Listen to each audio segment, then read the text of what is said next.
የአፍንጫ መድማት አጋጥሞት ያውቃል? ዛሬ ስለ ነስር ነው የምንነጋገረው። ዶክተር ኤልያስ ነኝ ከኢትዮ ኦብስ ደዌ ስፔሻሊቲ ክሊኒክ። ነስር ብዙውን ጊዜ የሚያጋጥመው አፍንጫ ውስጥ የሚገኙ ቀጫጭን ደም ስሮች በሚቆጡና በሚደሙበት ሰዓት ነው። ይሄ እንዲሆን ከሚያደርጉ ነገሮች ዋነኞቹ ቀዝቃዛ አየር ሲኖር፣ ደረቅ አየር ድራይ ኤር የምንለው ሲኖር፣ ጉንፋን ሲይዘን፣ የተለያየ አለርጂ ሲኖር፣ አፍንጫችንን በተደጋጋሚ በጣታችን ለማጽዳት ስንሞክር፣ ወይ ደግሞ አፍንጫችን ላይ ቀጥተኛ የሆነ አደጋ ሲደርስ፣ ካልሆነ ደግሞ አንዳንዴ አፍንጫ ውስጥ የሚበቅሉ እባጮች ለነስር አጋላጭ ያደርጉናል።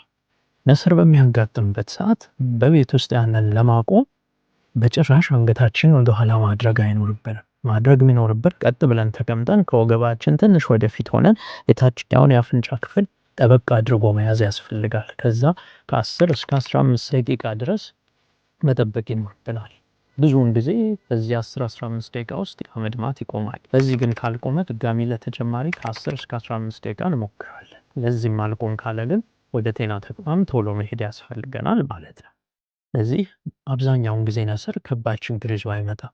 ግን ደግሞ ተደጋጋሚ የሚሆን ከሆነ ወይ መጠኑ በዝቶ ለመተንፈስ የሚቸግረን ከሆነ ወይ ደግሞ ደም ማቅጠኛ የምንወስድ ከሆነ እንደ አስፕሪን፣ ክሎፒዶግሪል አይነቶቹን ካልሆነ ደግሞ ከነስሩ ጋር አብሮ ሰውነታችን በተለያየ ቦታ በቀላሉ የሚበልዝ አይነት ከሆነ ሌላ ችግር ሊሆን ስለሚችል ቶሎ ወደ ጤና ተቋም መሄዱ አስፈላጊ ነው ማለት ነው። አድራሻችን ሰሚት ለስላሳ ፋብሪካ ፊት ለፊት በፋሲካ የህፃናት መዋያ አጠገብ እንገኛለን። እናመሰግናለን።